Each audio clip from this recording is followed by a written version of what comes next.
Good morning. I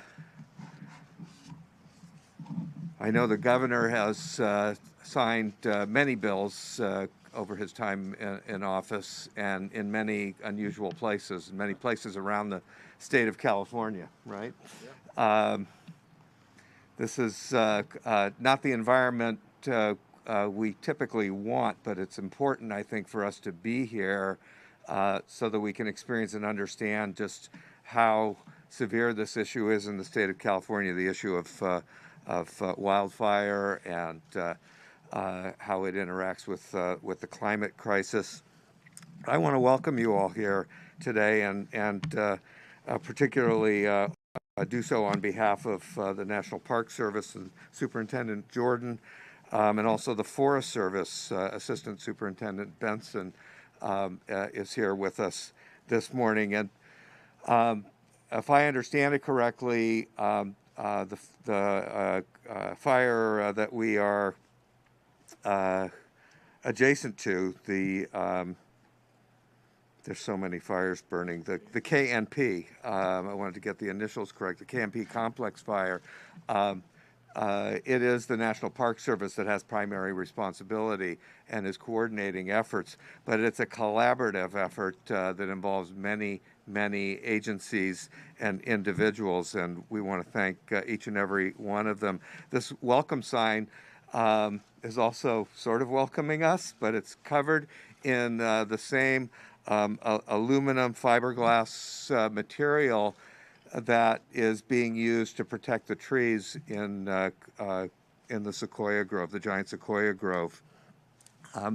And it is also the same material that is used to by firefighters in an emergency. If a fire is coming over them, this is what they carry on their person and will pull over themselves to protect themselves and save their lives.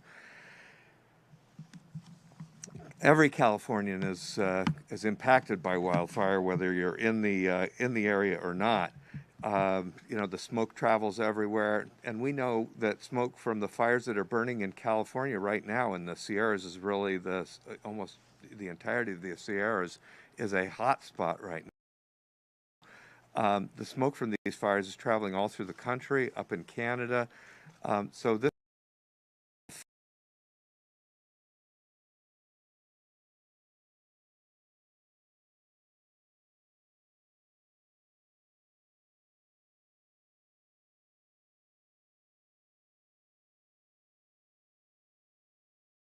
something that's near and dear to my heart because in the Assembly, I chair the budget subcommittee that oversees the climate crisis, natural resources, energy, and transportation. But virtually every dollar that is spent, almost every dollar that is spent on the issues that we're talking about here today are overseen by my subcommittee. And I've been integral to the negotiation process of the Assembly, so I'm really thrilled that we're here to sign a landmark bill that is allocating billions and billions of dollars for a variety of purposes. So, for example, and I think of critical importance, wildfire prevention and forest health is allocated a combined $1.5 billion this year. We were very fortunate to collaboratively be able to negotiate early on this issue because we wanted to allocate money before fire season got started so that we could start some of the work early. And so back in June, the administration and Senate and the Assembly were able to come together and agree on allocations for about $500 million of that $1.5 billion.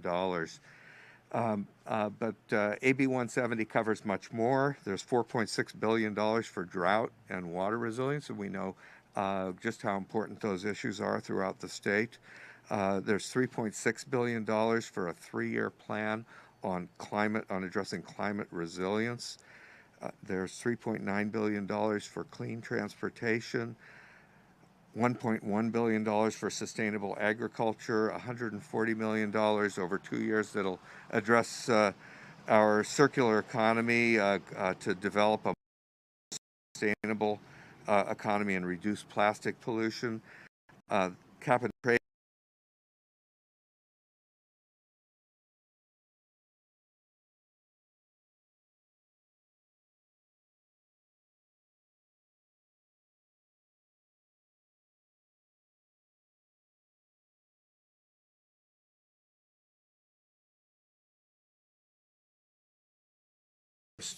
um, is very, very significant money because in the past, almost all of our funding to address wildfire has been to address suppressing the wildfire, and that's extremely important.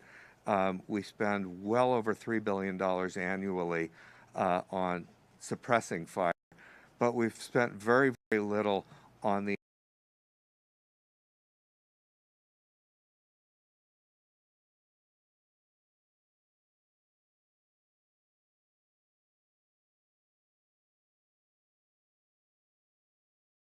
and it was about precisely this topic of what can we do better on the issue of prevention. And we had a very robust discussion, and it was following that the discussion began around increasing the funding for prevention strategies.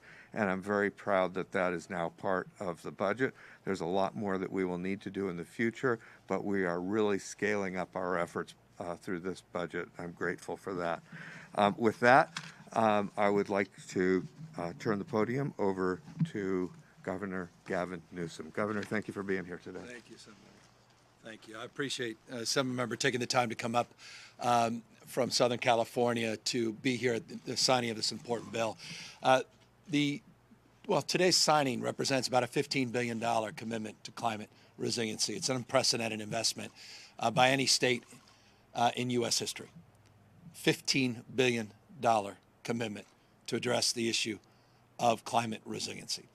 I say that mindful of the debates that are going on in Washington, D.C., the debates and the finger pointing and the, all the scapegoating, consternation, hand-wringing. Here we are in California getting things done. And we have a responsibility in California to get things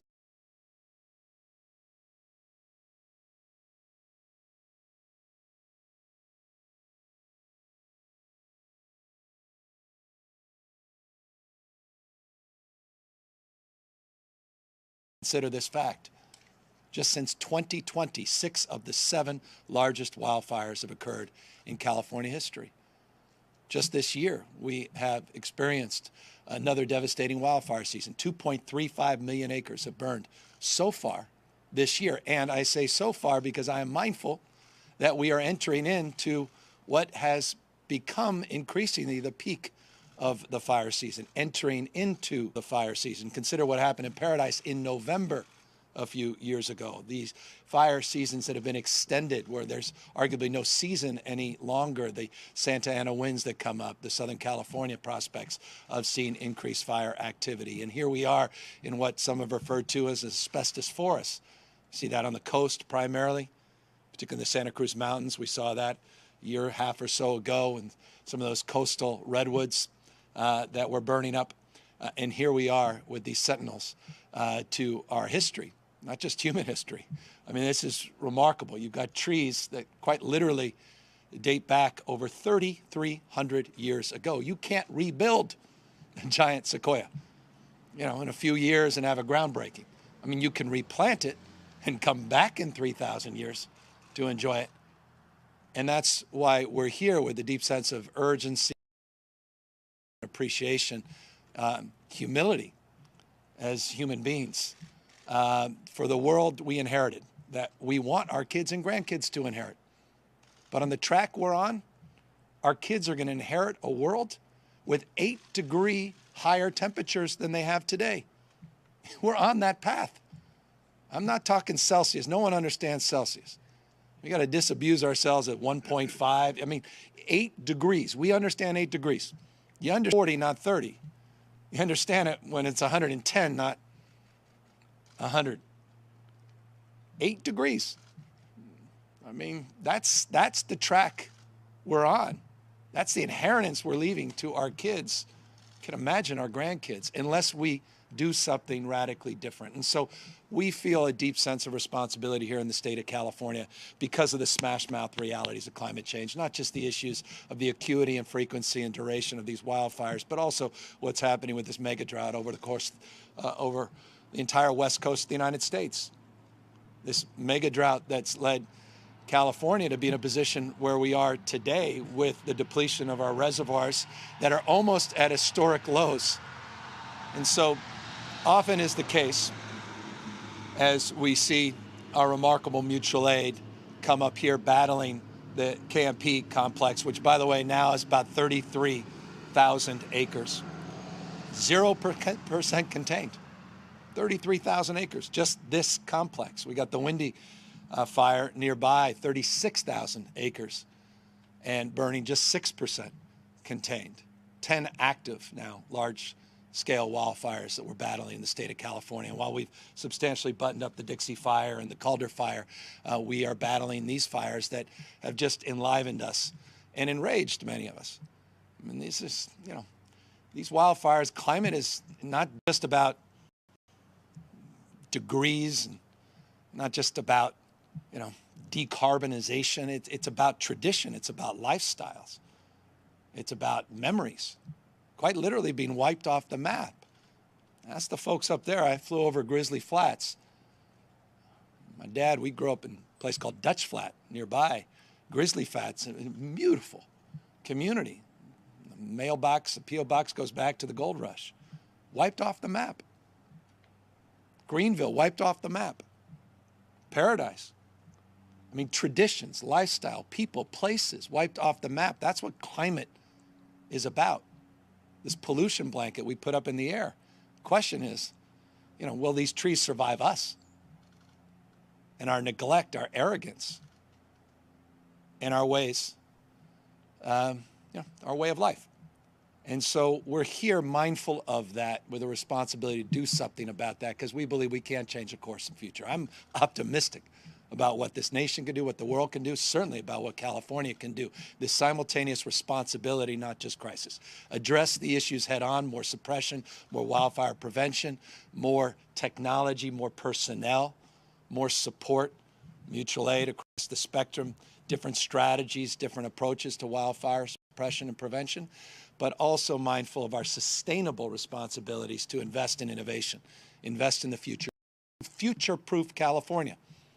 And that's what this bill begins to do. Not just to climate-proof, but to future-proof California, to make us more resilient, make us more capable of addressing these extremes, extreme heat, extreme drought, and to invest in the kind of resiliency that's necessary at this moment. As the Assembly member noted, of that $15 billion, there's some particular areas that need to be highlighted. That $3.9 billion for electric vehicles, I mean, it's just, the federal government's debating, I think, about double that for the country.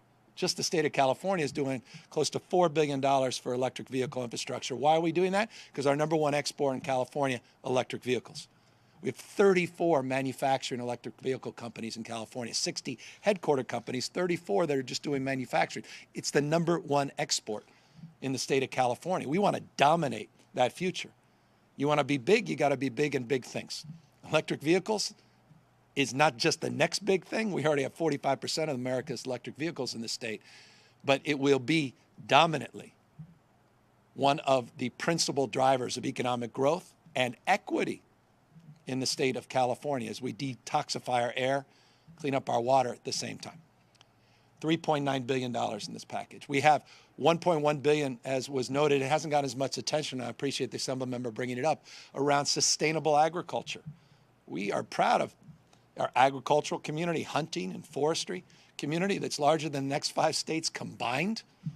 Talk about rural America. It's right here in California. I'm proud of that. And we have a responsibility to show the way, to lead the way. And $1.1 billion, healthy forests, regenerative agriculture, strategies and supports to help with the transition for so many of our small, medium, and large farmers in this state. Best practices across the spectrum, and unprecedented support for our agricultural community in this climate resilience package. $3.7 billion for climate resiliency to deal with heat domes and heat scapes in urban parts of the state and the assembly members' community in his own backyard to deal with the inequities. Again, we talk about growth and inclusion as an economic development strategy. We talk about climate and equity as it relates to our strategy to change the way we produce and consume energy. So $3.7 billion investment just in that space. 4.6 to 5.2, the Assembly member used 4.6, we use 5.2 within the spectrum, depends how you define it, close to $5 billion for drought. We didn't do a bond, we're not waiting for the voters. We are investing in safe drinking water, consolidating smaller water supply systems, emergency water supplies to get us through this moment and to address long-term infrastructure, groundwater replenishment, water recycling programs, strategies for more conjunctive use, investing, yes, in storage, but we define storage broadly, not just the old hydrology storage above ground, but also below ground. And those investments, again, are without precedent in California as well. That's fundamentally what this package represents. And we came here fundamentally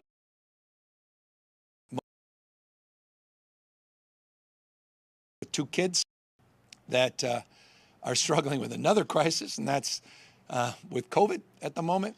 I was telling them this morning where I was going, and I was reminding them that I came here with my dad. And I feel remiss, and they're just, the two of them are just 5 and 7, but I want them to be here, and I want them to be here with their kids. And I want their kids to be there. You know,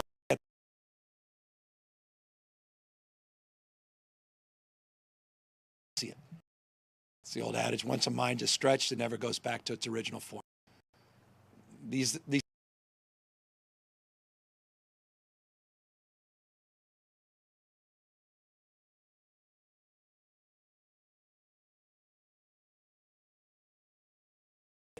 back to sort of humbling us.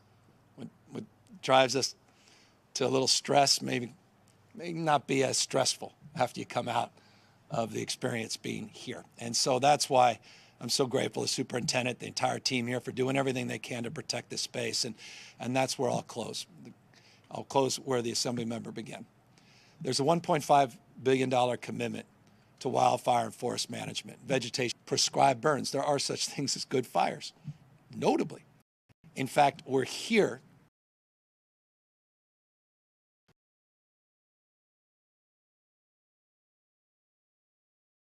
effort by the U.S. on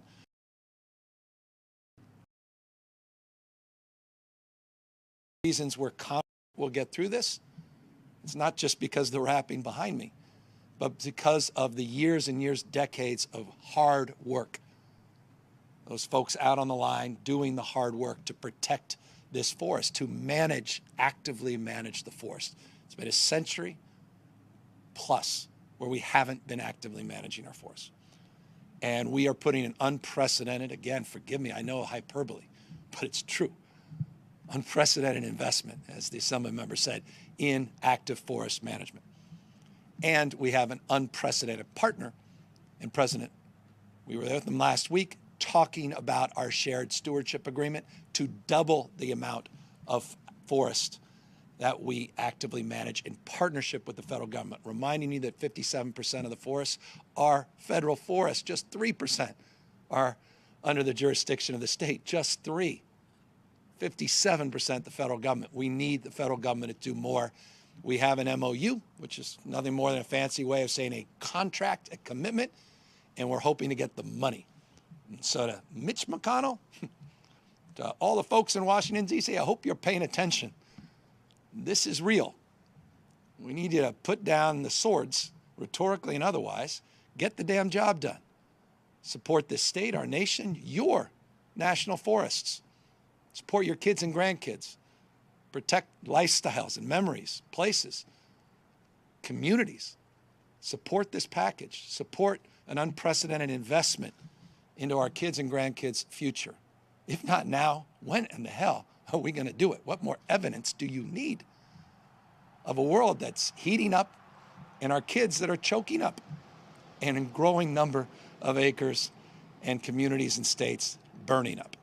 And so we are here in that spirit, some sense of determination, optimism, yeah, pointed critique, but respect for the job at hand and the job that will need to be done over the course of many, many decades to get us to where we all need to go. And so with that, I am now proud to sign this legislation, and I will end all of that by saying this, not only the Assembly member, but to the State Senate and the Assembly, thank you. To their leadership, to all of your colleagues that overwhelmingly embraced not just the spirit, but the unprecedented investment with this budget, guided us with more specificity and nuance, and put something, as they say, on the desk that I think all Californians, 40 million Californians, could be proud of. So with that, let's sign this $15 billion package into law. And I'll give this to you. So with that, of course, happy to take any questions. But again, just thank you, all of the U.S. Forest Service, for a job well done for these sentinels, not just to our history, but to history of the state and nation. There's nothing else. Eat your heart out. California, nothing like this exists anywhere on planet Earth. That's our home state. Deep pride. That's why I'm wearing the bear. So it's great to be here as a Californian. With that, happy to take any questions. Governor Jocelyn Moran here with CBS 47. I wanted to start off just by asking you what goes through your head just driving up here. I mean, you're speaking, there are ashes falling. Obviously, you've been to many fire sites. This is a place that has gotten international attention because it's a place many people come to visit. So I kind of want to ask you, just standing there with the wrapping behind you, what kind of goes through your head? And in addition, if you could talk a little bit about your conversations with the park officials as far as the fire. You know, it's... I was there with President Trump in Paradise a few years ago, and I said, I'll never see anything like this again in my life. I saw in Greenville this year something that evocatively reminded me of those scenes and images of Paradise. I said to President Biden when we were here at Grizzly Flats that this is now the third community I've seen completely torn asunder, destroyed in just a couple of years. I mean, it's something's happening to the plumbing of the world. And I say this, and I said this to the president. I said, you know, you're still debating folks that are in complete denial about COVID science and climate science, but you can't deny your own eyes. And this is not debatable any longer. I know we all have a responsibility to be better and to be bolder in terms of our strategies to address what we haven't addressed in decades in terms of vegetation and forest management. But it's not just that. The hots and dries, something profound and extreme is happening, and it's happening decades before the scientists even believed it was going to happen. It's here now. And so we have to disabuse ourselves, and we have to be bolder than ever. And so when I drive up here, it's not just intellectual. I guess you can cut that tape to the extent you're even interested in my response, but you asked and I appreciate it. It's not intellectual anymore, it's emotional. Because this is, the reason I talk in terms of people and lifestyles and traditions is I'm being a little selfish, like a kid. I was here as a kid, and they're wrapping a tree. They're wrapping a tree. They're putting tinfoil around a tree. I mean, think about that. How can that be? I was up there in the Redwoods. I mean, up there with the Karak and Yurok tribes.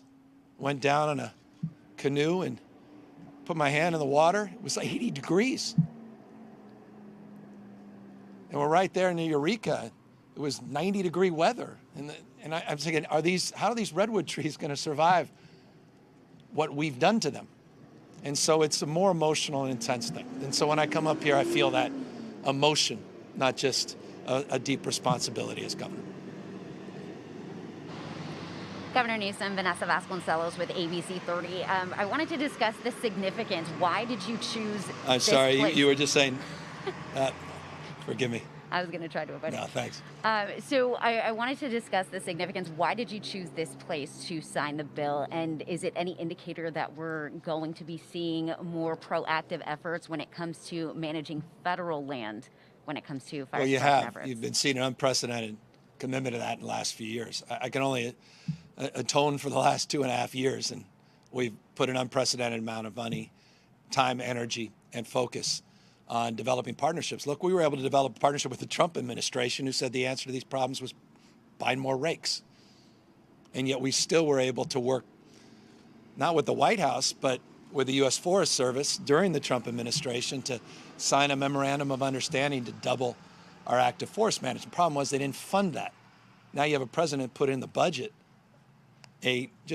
not a modest increase, an unprecedented investment to help us fund this. So yes, we're here with a plan, soon with more federal resources, but right now more state resources than ever to more aggressively, proactively manage our forests, to provide more personnel, more support, more technology, more pre-positioning, more access to the tools of technology, satellite technology, drone technology, LiDAR technology. All of that's in this budget. More support for local communities, our mutual aid program, and more intentionality and alignment in terms of what we prioritize together, the U.S. Forest Service, private landowners, and the state itself. So I'm here in that light, but also highlighting two things. Again, I'll just remind you those two profound things. One is the work that's been done on prescribed burns to save this giant forest, which we need to do more of, to highlight that, and that's highlighted in this budget. And number two, to highlight our vulnerabilities and to remind people that this is not just about buildings. This is about things that are fundamentally irreplaceable, these sentinels to our history. Hi, Governor. My name is Marie Edinger. I'm with Fox 26 News in Fresno. I'm wondering if you feel that this shift in focus to think more about prevention is going to have to be a permanent one, and why it wasn't done earlier by a predecessor of yours. There was some modest investments in the last few years, the last administration. Of course, the acuity of this crisis has exposed itself, hasn't it?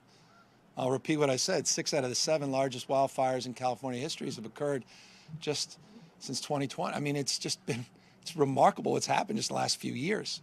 So this is moving at a rate and speed that scientists had predicted, but predicted 10, 20, 30 years from now. And there's now a deeper sense of urgency. Again, I can't make up for 20, 30, 40. I can't make up for a century. I mean, I appreciate all these folks that have made professions out of talking about, what we should have done in 1823. It's important. I read, interesting. But, what are we going to do now? And we're here talking about what we're doing now. And it can't just be more CAL FIRE engines. It can't just be, you can't just be on that side of the aisle. And yes, we are investing more in equipment and personnel and support. And I appreciate the Biden administration's doing the same with the U.S. Forest Service and being a little more generous with providing resources to the Forest Service, including just salaries, to retain and recruit our foresters and hand crews and. But look, we're making the investments. I know it's not fast enough for some. We have 1,800 active projects that this state has identified. 1,800. We have what we call a living list of 1,800 projects. Got 99 done 2 years ago, 69 done last year. We got a significant increase. Some of these are huge projects. Some are more modest. Some are never going to be done because it's active and it's an ongoing responsibility to continue to get back in there. But you're talking about tens of millions of acres. And you're talking about extremes. This is the hottest summer you've ever lived through, that any of us have ever lived through. Your June, July, August, the hottest in your history. And we've been saying that every couple of years. So we have to also deal situationally with this as we deal with more sustainable forest management. I just wanted to follow up on those projects. So some of them, of course, are fuel breaks in federal land. Are you seeing the support, and is there any plan to add dedicated resources just to maintaining those fuel breaks? Well, we are. As I said, we have an active list And I don't remember the exact nomenclature, but once a project's complete, then it goes on this active management list for us to continue to be vigilant and continue to maintain and continue to monitor that vegetation to make sure that we are being aggressive and proactive. But look, when the state manages 3% and the feds manage 57%, it gives you a sense of where the resource allocation may need to go. And right now, there's nothing comparable. California's active management is overwhelmingly supported, not just our state property, but over half of our investments have been in federal lands. We need the federal government to do more. And again, it's not a critique, it's not a gripe. We've got a president who gets it. He's been in office a few months, and he just put an unprecedented budget to put that investment in action, and we're grateful for that. We just need to see Congress get out of their own damn way. And on a personal note, you had mentioned that you had been here before with your father. What do you remember of the trip, and what is it like seeing it? I just like remember, this all now? I remember, I mean, I was funny. I was like, where's the picture? I wanted to find the General Sherman picture, which is like a go-to. I couldn't find it, but it's the picture when you're driving under the tree. And I wish we were there today. We were supposed to do this there. Forgive me, I'm talking out loud. But the fire, unfortunately, spread, and so we couldn't get up there. So those are the iconic images. I wish I brought the picture. This is black and white days, but well, it's slightly colored. There was a 70s version. Look, those, and you also remember, it's funny, I saw a vestige of, I saw that cow, that large cow. It was stuff like that you remember as a kid, too. It's always interesting what kids remember. I see a few of you shaking your head because it's always those interesting signs. You know, San Francisco was the doggy diner sign. You know, it's like the biggest thing, you know, as a child near the zoo. Anyway, now I'm getting way off course. Last question here. Just wanted to ask a question again related to climate, but just wanted to ask you about the new water use data released for July that showed that urban water consumption across the state dropped just 1.8%. Compared to this time last year. So just wanted to see what your message is for Californians right now. Look, that announcement came, I think, on the 8th of that month, so it wasn't even a full picture of a month. It was also the hottest July in history. So it was hotter than it was the prior year, the hottest August. You had much higher consumption reduction in Northern California, parts of the state, 17% reduction. So look, it takes a little time for people to wind up. So it's not a criticism at all. I think everybody. So over the course of the next few months, that was the case back when we had these old recommendations as well. And we'll do more. You heard the Water Board yesterday, day before yesterday, lay out specific strategies to promote the Save Our Water campaign and to do more outreach, more technical assistance. And I'm hopeful that the message will seep in. The new water year is October 1st. And we previewed some of the things that are on the table in terms of actions that we'll need to take if we have another year like we've had this last year. And so I'm very mindful of the work ahead of us and the extreme challenge we will have if we don't have a wet year. But we just encourage people do their best despite these challenging times. And look, I'm not naive as well. A time when you're asking people to voluntarily do this, and you're asking them mask, and you're asking them to socially distance, and you're asking them to get vaccinated, and you're asking them to get, I mean, it's been hard. It's a lot. It's a lot to ask California. It really is. And so, we'll get there together. We've done it before. We met the 25% mandatory many years ago.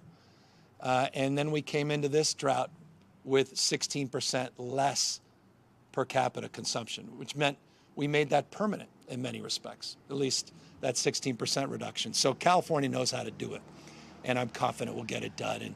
And July, August, to me, are anomalous. I think you'll see September, October.